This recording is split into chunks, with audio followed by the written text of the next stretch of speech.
ለጃንሆይ አስደንጋጭ ተጽፎ የማያውቅ ደብዳቤ ጻፉላቸው። ይሄ ደብዳቤ የአፄ ኃይለ ሥላሴ ዕጣ የተነበየ ደብዳቤ ነው ይባላል። ይሄ ደብዳቤ የኢትዮጵያ ሕዝብ ሞግዚትነት ይበቃዋል፣ የራሱን ዕድል በራሱ እንዲወስን ያድርጉ የሚል ሐሳብ ይገኝበታል። እስኪ ከደብዳቤው ላይ ቀንጭበን እናቀርብላችሁ። በዚህች አነስተኛ ማስታወሻ ላሳስብ የምወደው ግርማዊነቶ ከፈለጉ የመሸጋገሪያውን ድልድይ ለመዘርጋትና የኢትዮጵያ ሕዝብ ወደፊት ከሞግዚትነት ወጥቶ የራሱን ዕድል በራሱ ለመወሰን የሚያስችለውን ለማድረግ ስለሚችሉ ሳይውል ሳያድር አስበውበት አንድ የተፋጠነና የተወሰነ እርምጃ እንዲወስዱ ነው ይላል። ይህን ደብዳቤ የጻፉት ሰው በእውነት ደፋር ናቸው። በድፍረት የመናገሩ ጉዳይ ገደብ እንዳለው ያልተረዱት እኚህ ሰው በተለይም በስልጣናቸው ላይ መምጣቱ በንጉሡ ዘንድ ቅሬታን አሳደረባቸው። ደብዳቤውን በጻፉ በማግስቱ ከሥራ ቦታቸው ላይ አንስተው የተለያዩ የሥራ ኃላፊነቶችን ሲሰጧቸው ከቆዩ ከ3 ዓመታት በኋላ እኚህ ሰው የተነበዩት አልቀረም። ንጉሡ ከስልጣኑ ወረዱ። ምን ያህል በንጉሡ ዘንድ ሞገስ ቢኖራቸው ነው ግን ይህን አይነት የድፍረት ቃል ተናግረው ሥራ ከመቀየር በዘለለ ምንም ያልተደረጉት? ሰላም ጤና ይስጥልን። እንዴት ናችሁ የተከበራችሁ ተከታታዮቻችን? ይህ ነበር ሚዲያ ነው።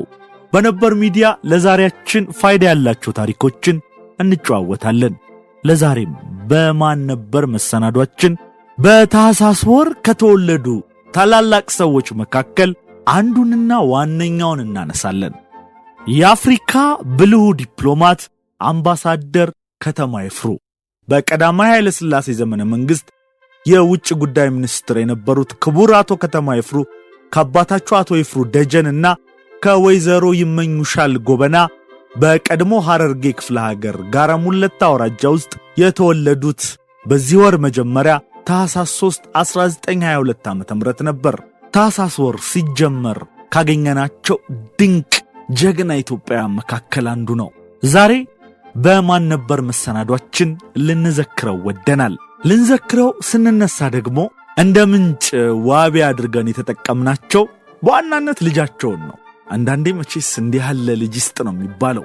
ሀገር ውለታን ሲረሳ የአባትን ሥራ ለመጪው ትውልድ ለማቆየት ከልብ መስራት። አዎ የከተማ ይፍሩ ልጅ መኮንን ከተማ በተለያዩ ሚዲያዎች ላይ በመቅረብ ስለ ከተማ ይፍሩ ያልተሰሙና አዳዲስ ጉዳዮችን ሲያካፍሉ ኖረዋል። መጽሐፍም ተጽፏል በሳቸው። ከተማ ይፍሩ የሰላም የእድገትና የፓን አፍሪካኒዝም አቀንቃኝ፣ የአፍሪካ አንድነት ድርጅት ምስረታና የኢትዮጵያ የውጭ ጉዳይ ፖሊሲ ዝግመተ ለውጥ በሚል የተጻፈ መጽሐፍ አለ። ቢቢሲንና ሌሎች የሚዲያ አውታሮችንም እንደ ምንጭ በመጠቀም የዛሬውን መሰናዶ ልናዘጋጅ ሞክረናል። በነገራችን ላይ የክቡር አቶ ከተማ ይፍሩ መታሰቢያ ዝግጅት ቁስቋም በሚገኘው የመምህር ኃይሉ ክፍሌ የስዕል ስቱዲዮ ከወር በፊት ነው የተካሄደው። አቶ መኮንን ከተማ ልጃቸው ወይዘሮ ሄራኒ የልዑል ራስ ካሳ ኃይሉ የልጅ ልጅ፣ ወይዘሮ የሻረግ ጃጋማ ኬሎ የሌተናንት ጄኔራል ጃጋማ ኬሎ ልጅ፣ ገጣሚ አክሊሉ ታረቀኝ፣ አቶ ሸቱ ታዬ የአዲስ አበባ ሙዚየም ዋና ዳይሬክተር፣ ዲያቆን ተረፈ ወርቁ፣ አቶ ተገኝ መስፍን ስለሺ የራስ መስፍን ስለሺ ልጅ፣ አቶ ምንተስኖት ተስፋዬ በጣይቱ ባህል ማዕከል የበገና መምህር፣ ሰዓሊ ጀማል የ2017 ዓ.ም የተፈሪ መኮንን ፖሊቴክኒክ ኮሌጅ ተመራቂ በተገኙበት ህዳር 19 ቀን 2018 ዓ.ም ቁስቋም በሚገኘው የመምህር ኃይሉ ክፍሌ ስቱዲዮ ታላቁን ዲፕሎማት ክቡር አቶ ከተማ ይፍሩን በመዘከር በኢትዮጵያዊነት ዙሪያ ውይይትና ምክክር አድርገው ነበር። ከዚያ በመቀጠል ደግሞ ታህሳስ 3ም ልደታቸው ታስቦ ነበር ያለፈው። በወቅቱ ልጃቸው አቶ መኮንን ከተማ ይህንን በማህበራዊ ሚዲያ አስፍረው ነበር። አባቴ በደርግ እስር ቤት በነበረበት ጊዜ የጻፈው ኑዛዜ ትዝ አለኝ ይላሉ። ስራ ላይ በነበርኩበት ዘመን በተለይ የውጭ ጉዳይ ሚኒስትር በነበርኩበት ጊዜ የፈጸምኳቸው ስራዎች በተለይ የአፍሪካ አንድነት ድርጅት መመስረትና ዋናው መስሪያ ቤት አዲስ አበባ ላይ እንዲሆን ያደረኩት ለኔ ምንጊዜም የሚያንጸባርቅ ሐውልት ስለሆነ ለባለቤቴም ለልጆቼ ሁልጊዜም የሚያኮራቸው ነው ሲል ገልጾ ነበር አባቴ። እንዲህ አይነት ቀኖች ሲመጡ ያንን ኑዛዜ እያስታወስኩ ፈገግ እላለሁ። ደግሞም እኮራለሁ። ታዲያ ይህን እያስታወስኩ ፎቶግራፎቹ ላይ ከምትመለከቷቸው መልካም ሰዎች ጋር ጥሩ ጊዜ አሳለፍኩኝ ሲል አዘጋጆቹን አመስግኖ ነበረ። ዛሬ ደግሞ እኛ እኚህን ታላቅ ሰው እንዘክራቸዋለን፣ እናስባቸዋለን፣ የሕይወት ታሪካቸውን እንተርክላችኋለን። ከበዛ አበርክቷቸው ውስጥ የቻልነውን ያህል እንጠቅስላችኋለን። እናንተ ብቻ እስከ መሰናዷችን ፍጻሜ አብራችሁን ቆዩ። ቤተሰብ ያልሆናችሁ ደግሞ ቻናላችንን ላይክ፣ ሼር፣ ሰብስክራይብ እንድታደርጉና ቤተሰብ እንድትሆኑ በአክብሮት እንጠይቃለን። መልካም ጊዜ። ፎቶዎች የሚናገሩት ነገር አለና እስኪ የተወሰኑ ፎቶዎችን እንመልከት። ይሄ የምትመለከቱት ፎቶ የክቡር ከተማ ይፍሩ ባለቤት ፎቶግራፍ ነው። መቼም በወጣትነታቸው ውብ ነበሩ። ልጃቸው በፌስቡክ ገጹ በተደጋጋሚ ስለ አባትና እናቱ በኩራት የተለያየ ይዘት ያላቸው ጽሑፎችን ይለጥፋል። እስኪ መኮንን ከተማ ስለ እናቱ እና ስለዚህ ፎቶግራፍ የጻፈውን እናጋራችሁ። ይህን ፎቶግራፍ ሳየው የእናቴ ጉብዝና ነው የሚታየኝ። so proud of her። ፎቶግራፉ የተነሳው በእኛ በ1950 አካባቢ ነው። ከዚህ ቀደም አይቼዋለሁ፣ ነገር ግን እንዴት ሆነ ብዬ ጠይቄ አላውቅም ነበር። አሁን እዚህ ሆኜ ከእናቴ ጋር ብዙ ጊዜ ስለማሳልፍ ልጅ ነበርሽ እንዴት ልትሄጂ ቻልሽ ብዬ ጠየቅኳት። በጊዜው እናቴ አዲስ አበባ ዩኒቨርሲቲ ልክ የመጀመሪያ ዓመት እንደጨረሰች ነበር የአባቴ ጋብቻ ጥያቄ በቤተሰቦቿ ተቀባይነት እያገኘ ስለመጣ ዩኒቨርሲቲ መቀጠል አልቻለችም። ታዲያ እናቴ ያስገረመኝንና ያስደሰተኝን ውሳኔ ወሰነች። ከማግባቴ በፊት ውጭ ሀገር መሄድ አለብኝ ብላ ወሰነች። ፈረንጆች I have to see the world እንደሚሉት ማለት ነው። ልጅ ስለነበረችና አገሩን ስለማታውቀው የእናቷን ቤት የተከራዩ ጋሪሰን ከሚባሉ አሜሪካዊ ባልና ሚስት ጋር አሜሪካ ለመሄድ ወሰነች። ለእናቷ አንድ ልጅ ስለነበረች በመከራ ነው ልትሄድ የቻለችው። ኒውዮርክ እንደደረሰች ሆቴል ገብታ የቅርብ ዘመዷን ያኔ ገና አምባሳደር አልነበሩም ወይዘሪት ዮዲት እምሩን አግኝታ ከሳቸው ጋር ብዙ ጥሩ ጊዜ አሳለፈች። በሳቸው አማካኝነት የተባበሩት መንግስታትን ጎበኘች። ኒውዮርክን በደንብ አርጋ ከጎበኘች በኋላ ወደ ጋሪሰን ከተማ ወደ ማዲሰን ዊስኮንሰን ሄደች። በአጠቃላይ የእናቴ አሜሪካ አድቬንቸር ወደ ዓመት ያህል ነበር። ይሄ ፎቶግራፍ ደግሞ የክቡር አቶ ከተማ ይፍሩ ባለቤት ወይዘሮ ራሄል ስነ ጊዮርጊስ በቬሎ ሆነው ከአቶ ከተማ ይፍሩ ጋር ይታያሉ። ጊዜ የማያሳየው የለም። በሁለተኛው ምስል ደግሞ ወይዘሮ ራሄል ስነ ጊዮርጊስ ከልጃቸው መኮንን ከተማ ጋር ዕድሜያቸው ገፍቶ እናያቸዋለን። እቺ ደግሞ ስታይሊሽ የሆነች ፎቶግራፍ ነች። ክቡር አቶ ከተማ ይፍሩ በአዲስ አበባ ከተማ ካዛንቺስ ሰፈር በሚገኘው መኖሪያ ቤታቸው ውስጥ ኦስትን A40 ሰመርሴት መኪናቸው ላይ ሆነው የተነሱት ፎቶግራፍ ነው በ1944 ዓ.ም። እነዚህ አራት ልጆች የአቶ ከተማ ይፍሩ ልጆች በልጅነታቸው ናቸው። ይሄኛው ደግሞ ክቡር አቶ ከተማ ይፍሩ ከ9 ዓመት የእስር ቆይታ በኋላ ነፃ ወጥተው ከልጆቻቸው ጋር የተነሱት ፎቶግራፍ ነው መስከረም 1975 ዓ.ም ላይ። ይሄ ፎቶግራፍ በጣም ያስገርማል። በመጀመሪያው ምስል የሚታዩት የዕውቁ ዲፕሎማት አቶ ከተማ ይፍሩ ወላጅ አባት የሆኑት አቶ ይፍሩ ደጀን ናቸው። በሌሎቹ ምስሎች የምትታየው ደግሞ የአሜሪካን የሰላም ጓድ ሆና ሐረርጌ የተመደበች መምህርት ናት። እንደሚታየው ከአቶ ይፍሩ ደጀን የተከራየችውን ቤት አስተካክላ መኖር ስትጀምር ያሳያል። ወቅቱ 1959-1960 ዓ.ም ነበር። በመቀጠል ያለው ከተማ ይፍሩ ከንጉሱ ጋር እየተወያዩ የሚያሳይ ፎቶ ነው። ክቡር አቶ ይልማ ደሬሳና ክቡር አቶ ከተማ ይፍሩ ከተባበሩ መንግስታት ድርጅት ዋና ጸሐፊ ኡታንት ጋር ሲነጋገሩ ያሉበት ፎቶግራፍ ነው። ይሄኛው ፎቶ ደግሞ ዘናጭ ፎቶ ነው። ጃንሆይ የተነሱበት መንገድና የፎቶ ጥራት ልዩ ነው። በጋዜጠኝነት በዲፕሎማትና በተለይ በታሪክ ጸሐፊነት ዘመን የማይሽራቸው አስተዋጽኦዎችን ያበረከቱት አንጋፋው ባለሙያ አምባሳደር ዘውዴ ረታ በስተኋላ ቆመው ይታያሉ። በዲፕሎማሲ ጥበብ የመጠቁት ፓን አፍሪካኒስት ኢትዮጵያዊው ከጃንሆይ ጎን ተቀምጠዋል እና ግርማዊ ቀዳማዊ ኃይለ ሥላሴ ያሉበት ፎቶግራፍ ነው። ይህ ፎቶግራፍ አፄ ኃይለ ሥላሴ በዋሽንግተን ዲሲ በመስከረም ወር 1963 ጋዜጣዊ መግለጫ እየሰጡ የተነሱት ፎቶግራፍ ነው። እቺኛዋ የጀልባ ሽርሽርስ አታምርም? ግርማዊ ጃንሆይ በኦልራንድ ፍሎሪዳ የተነሱት ነው። በዚህ ፎቶግራፍ ላይ ክቡር አቶ ከተማ ይፍሩ፣ ሬር አድሚራል እስክንድር ደስታ፣ ራስ መስፍን ስለሺ፣ ዶክተር ምናሴ ኃይሌ፣ ጀነራል አሰፋ ደሞዜ ይስተዋላሉ። በዚህ በምትመለከቱት ፎቶግራፍም ታላላቅ ሰዎች እንመለከታለን። ታሪካዊ ፎቶ ነው በእውነት። አርበኛ የመከላከያ ሚኒስትር የኤርትራ እንደራሴ ሌተናል ጀነራል አብይ አበበ የአፍሪካ ህብረት እንዲመሰረት ትልቁን የኃላፊነት ድርሻ የተወጡት የውጭ ጉዳይ ሚኒስትር ክቡር አቶ ከተማ ይፍሩ በቀዳማዊ ኃይለ ሥላሴ ዘመን በብዙ ኃላፊነት ላይ የነበሩት ዕውቁ ዲፕሎማት ፕሮፌሰር ምናሴ ኃይሌ በጋራ የተነሱት ፎቶግራፍ ነው። ወደ መጨረሻው ፎቶግራፋችን እንለፍ። ስለዚህ ፎቶግራፍም የከተማ ይፍሩ ልጅ መኮንን ከተማ ያሰፈረው ጽሑፍ በጣም ይገርማል። ይህን ፎቶግራፍ ሳየው ሁሌ ይገርመኛል ይላል።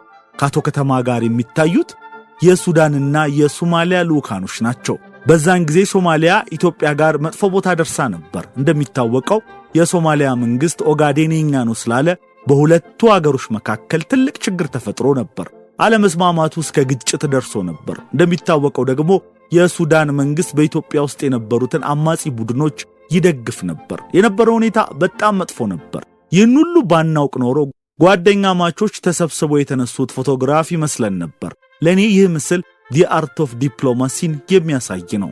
ፎቶግራፉ ላይ ያሉትን ሁሉ በጣም ነው የማደንቃቸው።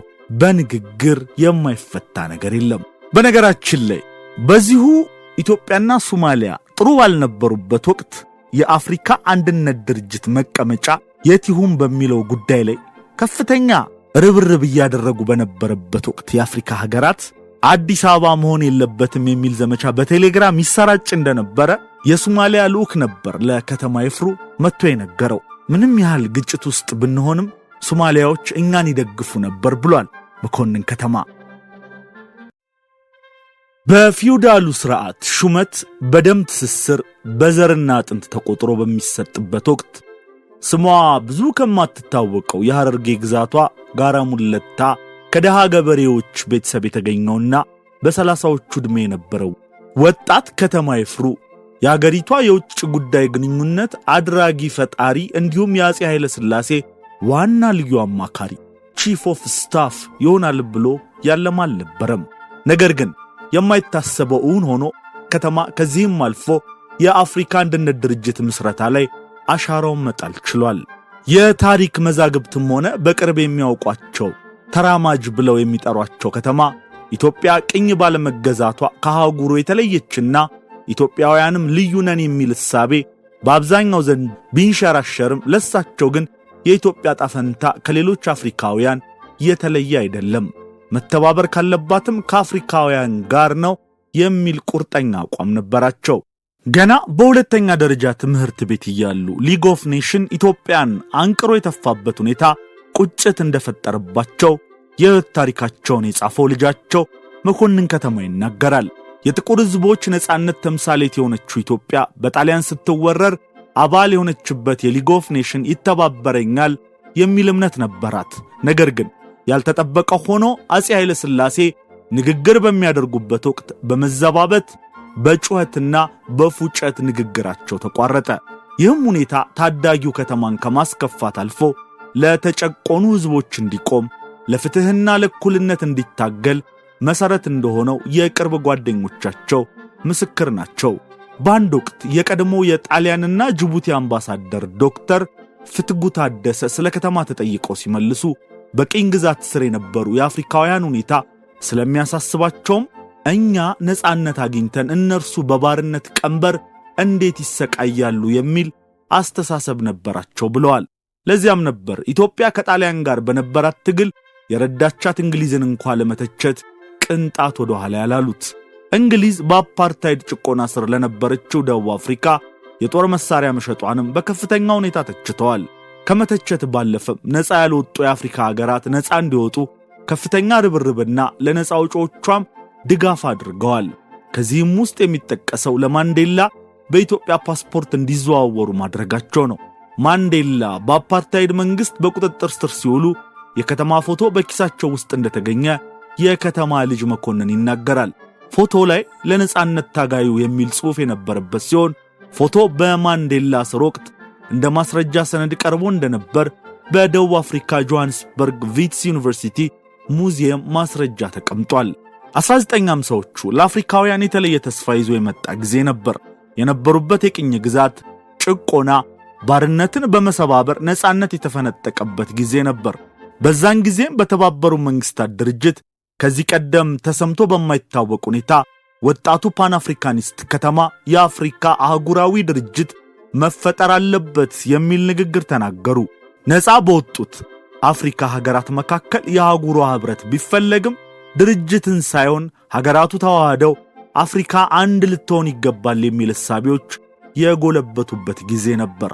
በአንድ ወገን ዋናና ቅድሚያ ሊሰጠው የሚገባው ሀገራቱ በፍጥነት ተዋህደው አፍሪካ አንድ ልትሆን ይገባል የሚለው የካዛብላንካ ቡድን፣ እንዲሁም አንድ ከመሆን በፊት ሌሎች ትብብሮች ሊቀድሙ ይገባል የሚለው የሞኖሮቪያ ቡድኖች ነበሩ። ኢትዮጵያም በወቅቱ የሞኖሮቪያን ቡድን ተቀላቅላ ነበር።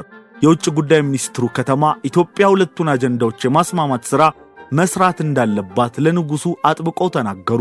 ምንም እንኳን በወቅቱ ወግ አጥባቂ የነበሩት ሹማምንቱና መኳንንቱ እንምከርበት የሚል ሐሳብ ቢያነሱም አፄ ኃይለ ሥላሴ ግን ታምንበታለህ የሚል ጥያቄ ብቻ እንዳቀረቡላቸውና ሂደቱን ብቻ እንዲያሳውቃቸው እንደነገራቸው መኮንን ይናገራል። ሁለቱም ቡድኖች ስብሰባቸው ላይ እንዲገኙ ጥሪ ሲያቀርቡ ለኢትዮጵያ መልካም አጋጣሚ እንደሆነ በማሰብ አጀንዳቸውን ይዘው ሄዱ። የሚኒስትሩ ዋነኛ አጀንዳ የነበረው ከ20 በላይ አባላት የነበሩትን የሞንሮቪያን ቡድንና 6 ብቻ አባላት የነበሩትን የካዛብላንካን አንጃ አሳምኖ አዲስ አበባ ጉባኤ ማካሄድ ነበር። ኢትዮጵያ ሁለቱም ቡድኖች አንድ ላይ ለማምጣት የመሪነት ቦታውን በመያዝ የሞንሮቪያን ቡድን ስብሰባ ለመሳተፍ አቶ ከተማ ወደ ሌጎስ አመሩ። አመራሮቹን አዲስ አበባ በሚካሄደው ጉባኤ እንዲመጡ በኋላም ንጉሱንም አሳምነው ለመሪዎቹ ምስጋና እንዲያቀርቡ ያደረጉ ሲሆን ንጉሱም እኛ ከሞኖሮቪያም ሆነ ከካዛብላንካ አይደለንም ከአፍሪካ ጋር ነን የሚል ታሪካዊ ንግግራቸውን አደረጉ። በተለይም በወቅቱ የሐሳቧ ምንጭና ከረር ያለ አቋም የነበራቸውን የጋናውን መሪ የኑክሩማህን ቡድን ማምጣት ቀላል እንዳልነበር ከተማ ይናገሩ እንደነበር መኮንን ይገልጻል።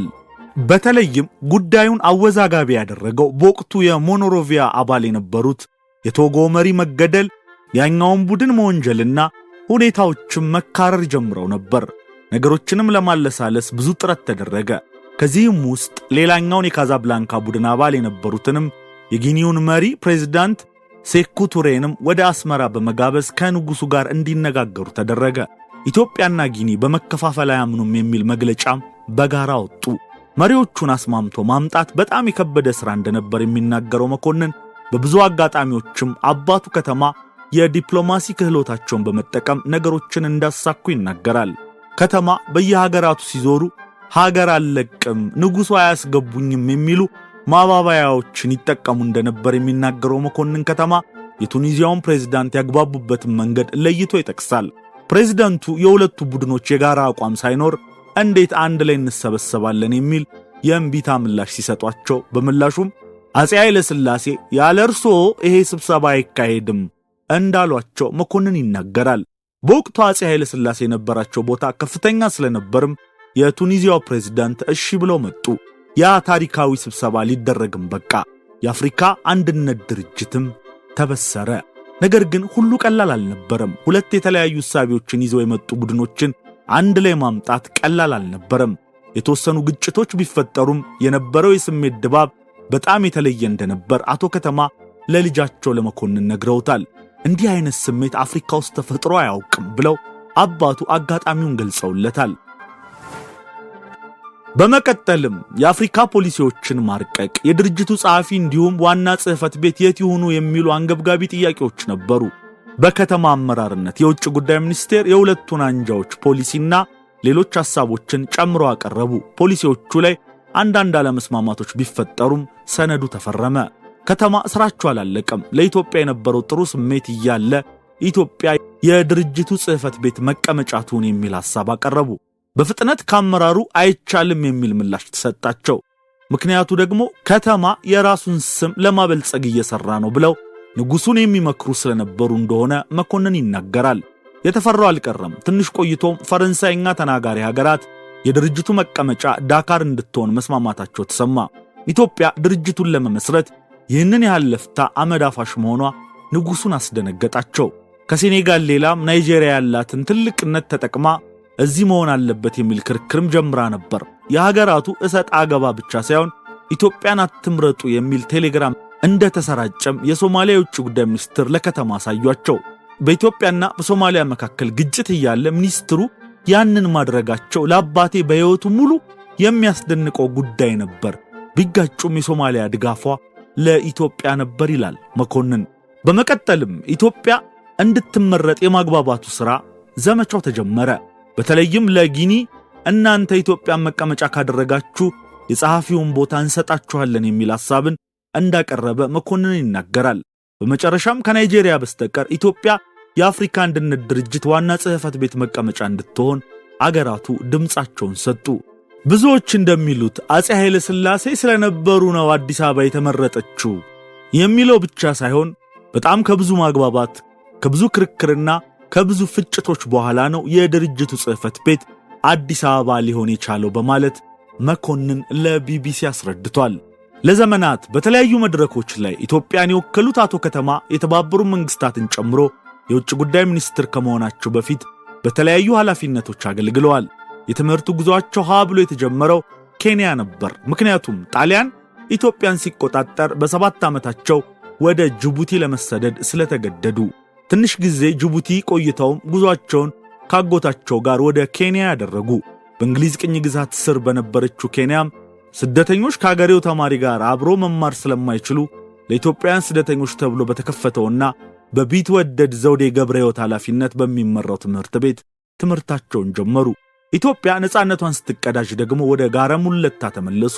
ያኔም ትምህርታቸውን የመቀጠል ጽኑ ፍላጎት እንደነበራቸው ልጃቸው መኮንን ይናገራል። ለዚህ ደግሞ የአጋጣሚ በር ተከፈተላቸው። መኮንን እንደሚናገረው አዲስ አበባ ሄደው ወዲያው ትምህርት ቤት የሚገቡ መስሏቸው የነበረ ቢሆንም ሲደርሱ አናስገባም የሚል ምላሽ ተሰጣቸው። ለዚህ ደግሞ የአጋጣሚ በር ተከፈተላቸው። ንጉሡ የተለያዩ አካባቢዎችን በሚጎበኙበት ወቅት ጋራ ሙለታን ሲጎበኙ በአካባቢው ዕድሜያቸው ለትምህርት የደረሱ ልጆች አሉ ምን ይደረግ ብለው ሲጠይቁ አዲስ አበባ የቀዳማዊ ኃይለ ሥላሴ ሁለተኛ ደረጃ ትምህርት ቤት መምጣት እንደሚችሉ ምላሽ ተሰጣቸው። ንጉሡ የተለያዩ አካባቢዎችን በሚጎበኙበት ወቅት ጋራ ሙለታን ሲጎበኙ በአካባቢው ዕድሜያቸው ለትምህርት የደረሱ ልጆች አሉ ምን ይደረግ ተብለው ጥያቄ ይቀርብላቸዋል። አዲስ አበባ የቀዳማዊ ኃይለ ሥላሴ ሁለተኛ ደረጃ ትምህርት ቤት መምጣት እንደሚችሉ ምላሽ ሰጡ። መኮንን እንደሚናገረው አዲስ አበባ ሄደው ወዲያው ትምህርት ቤት የሚገቡ መስሏቸው የነበረ ቢሆንም ሲደርሱ አናስገባም የሚል ምላሽ ተሰጣቸው። የሚያድሩበትም ሆነ የሚበሉት አልነበራቸው። በጊዜው ሰው ለሰው አዛኝ በመሆኑ በአካባቢው የነበሩ ወታደሮች መጠጊያ ሆናቸው ይላል መኮንን። ስራም እየሰሩ ትንሽ ከቆዩ በኋላ ነገሩ በወቅቱ የጦር ሰራዊት ኃላፊ ለነበሩት ጀነራል መርዕድ መንገሻ በመነገሩ በሳቸው ምክንያት ትምህርታቸውን ሊጀምሩ እንደቻሉ ይናገራል። የትምህርት ቤቱ ተማሪዎች የመኳንንትና የሹማምንት ልጆች በመሆናቸው ከፍተኛ ልዩነት ይታይበት የነበረ ሲሆን አባቱ የነገሩትንም መኮንን እንዲያስታውሰዋል። ንጉሡ በየጊዜው እየመጡ ተማሪዎቹን ይጎበኛሉ። መምህሩም ስም በሚጠራበት ወቅት ከስማቸው ፊት ደጃዝማች፣ ልዑል እንዲሁም ሌሎች ሹመቶች ነበሩ። ጃንሆይም ልጆቹ በኩልነትና ያለምንም ተጽዕኖ ትምህርታቸውን እንዲማሩ ቅጥያውን እንዲሰረዝ አዘዙ ይላል። በመቀጠልም ለከፍተኛ ትምህርት ወደ አሜሪካ ሚቺጋን ሆፕ ኮሌጅ ፖለቲካል ሳይንስና ዓለም አቀፍ ግንኙነት ለማጥናት ያቀኑ ሲሆን የማስተርስ ዲግሪያቸውንም በቦስተን ዩኒቨርሲቲ በተመሳሳይ ትምህርት ተመርቀዋል።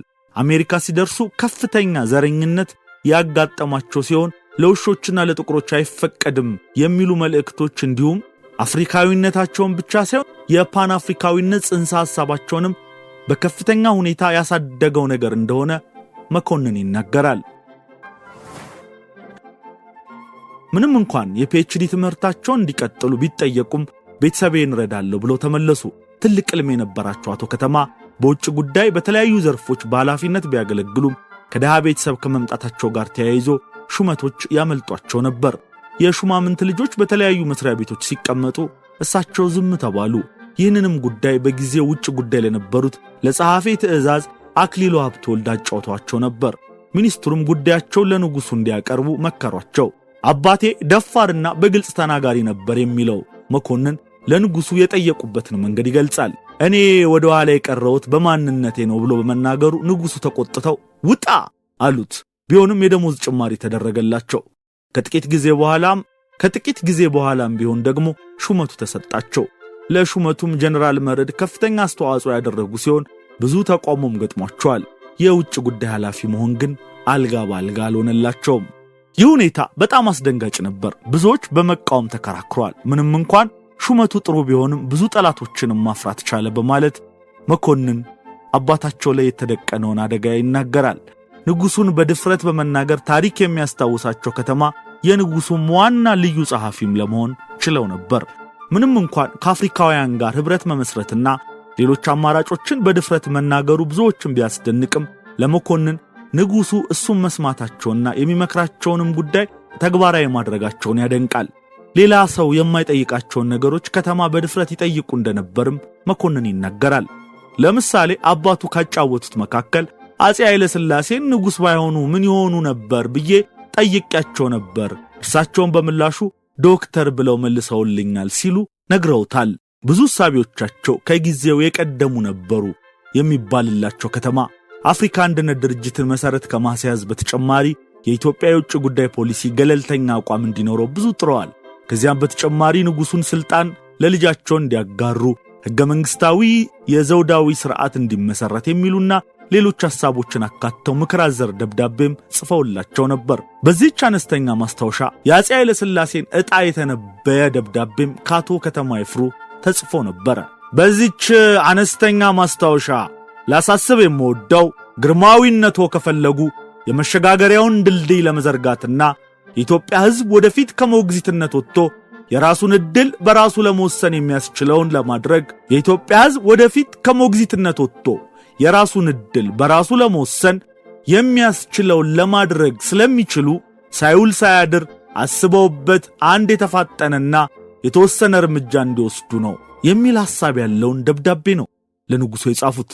በድፍረት የመናገሩ ጉዳይ ገደብ እንዳለው ያልተረዱት አቶ ከተማ በተለይም በስልጣናቸው ላይ መምጣቱ በንጉሱ ዘንድ ቅሬታን አሳደረ።